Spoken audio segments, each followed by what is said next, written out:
Hi everyone, today I'm going to talk about a perspective technique that I use when I am sketching outdoors. Now this is a sketch that features a one-point perspective because all the lines they go towards a vanishing point that's somewhere around here. Now there are foreground elements as well as background elements. The foreground elements are elements that are closer to me, like these windows here, and the background elements are, for example, the windows that are further away to me, they are in perspective, or the buildings that are further away. Things that are closer to me are bigger, and things that are further away, they are smaller. Now this perspective technique that I'm going to teach you today will tell you exactly how big those foreground elements are and how small the background elements are. The technique is also very useful when it comes to placing objects and elements. Take a look at this sketch, for example. This is the side of a building and there are 5 doorways. Now again, elements that are further in the background, they are going to be foreshortened, they are going to appear smaller. But where would I place this doorway? I mean, there are 5, they are equally spaced apart, but where is this doorway in relation to other doorways? And how do I draw it in such a way that the size and the location is correct? So again, this technique is going to show you that. And lastly, in this sketch here, let me zoom out a bit. Alright, this is a sketch that I drew from a high elevation point. And these lines here, these angles here, now how do I actually get these angles? And that is going to be talked about in this tutorial. So without further ado, let me show you the trick. It's actually a very simple trick that you can use. By the way, when you are drawing from observation, you do not need to know or understand perspective, but if you actually understand perspective, it can actually help you. So today I'm going to talk about the particular technique that's going to help you today. Take a look at this square here. This square can be the front of a building. So let's say that this square has 4 by 4 parts, 4 by 4 windows, for example. And if I'm going to draw it in perspective, like let's make it a very dynamic perspective with this area here that is very foreshortened, and then we have this side here. So now this is the same square in perspective, but how would I now rearrange the grids like this? So to do that, I can divide the grid into half. For the vertical lines, I would divide it into half. So a half here, and the half will be somewhere around here.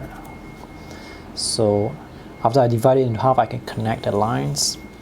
And here I divide it in half again, half, and I can connect the lines.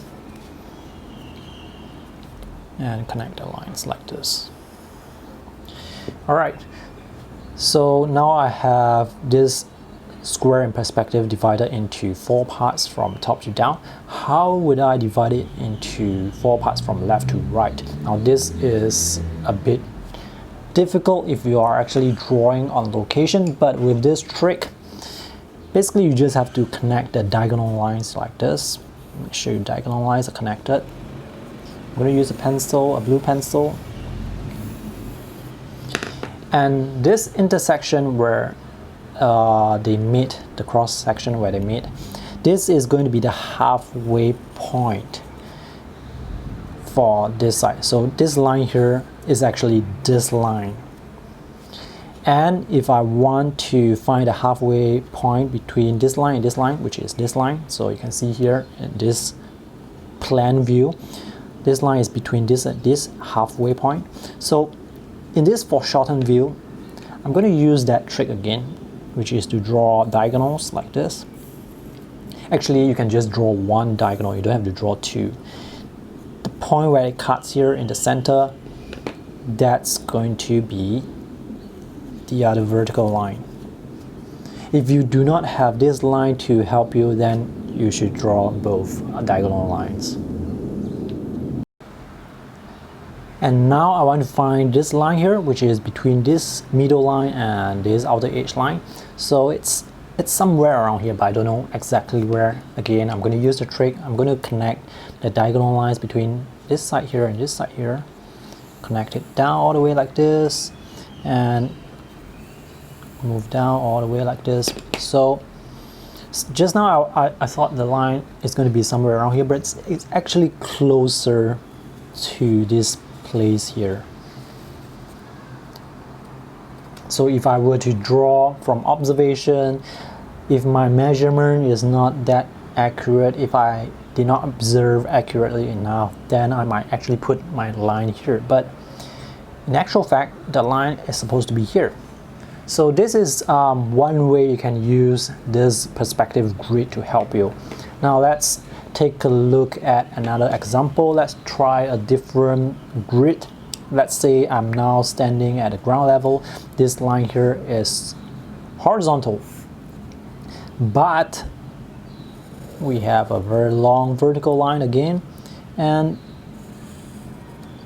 this line goes down and comes down like this. This is still in perspective. So again, let me divide into half and half. Let me just draw that. Now that I know the trick, I don't even need to draw those points. I can just move from this halfway point here to this halfway point here, and this point here to this point. But for the vertical lines, I need to use that trick again. So let me try and find a halfway point for this line first. And it's here. And let me just find it. The next line is here. And if I were to draw based on observation, I could get it wrong. I might put my line down here like this, but is it really there? So let me try this again. And this time it is there. So you can use this technique for basically any grids like this. And take a look at this sketch again. So if I were to apply this technique to this particular sketch, I would draw something like this. I will use that cross-sectional line to find out where the middle point is. And that middle point will have one doorway. Again, I will divide it again and find where that doorway is, where the other doorways are. So this is one trick that you can use. And of course, if you have this trick, you can use it for many purposes, like in this sketch here. Just now I was wondering, like, hey, what are the angles of these lines? Now take a look at this particular shape. This is actually, let me tear off a piece of paper.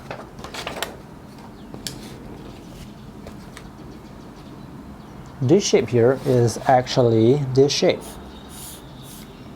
If I were to actually look at it from the top upright view, the front view. Now, same thing, I'm going to divide it into half. So the half and half is like this. If I were to draw parallel lines from the front view, from the top front view, it's going to appear something like this. But this is in perspective. So now let me try and draw that again. We have something like this. Same thing, I can just divide it into half like this and half like this.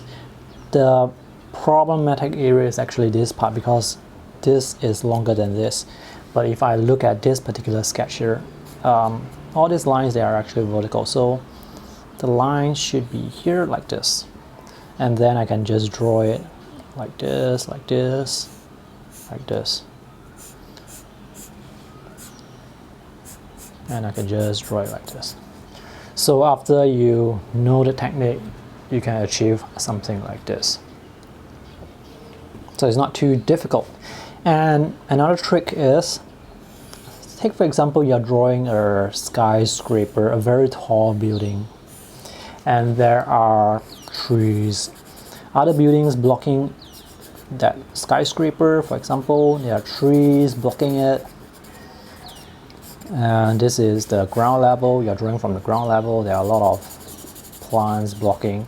So there are a lot of windows, a lot of vertical lines, a lot of horizontal lines. Like, how do you actually, again, make sure that the angles are correct using the same technique? So in this case here, you do need to find the vanishing point again.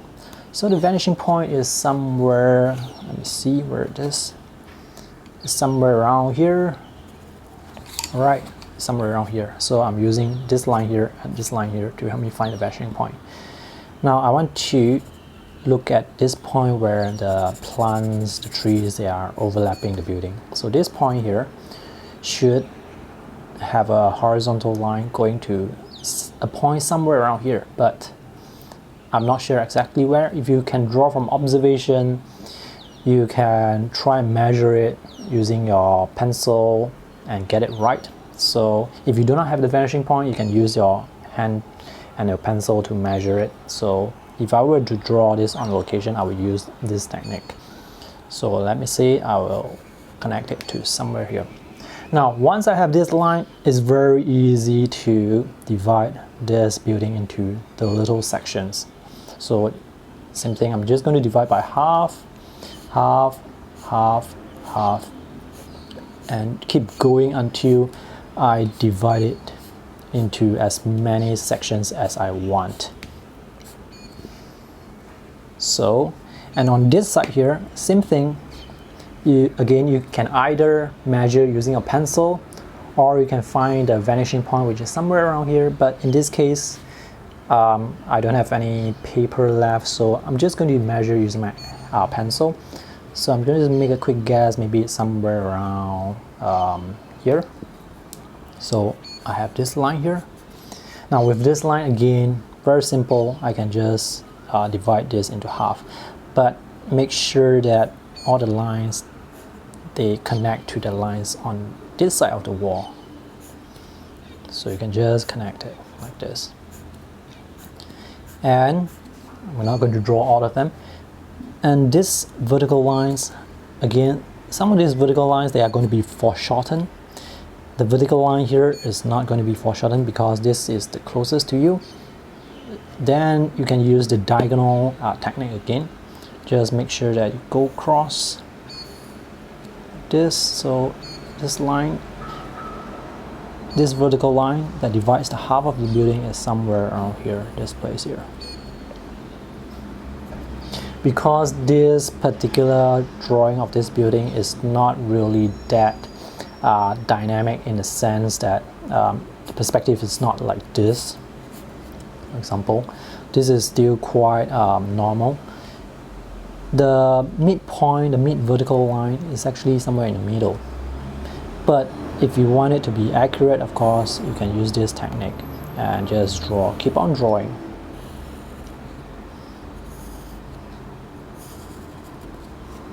Yeah, so there you have it.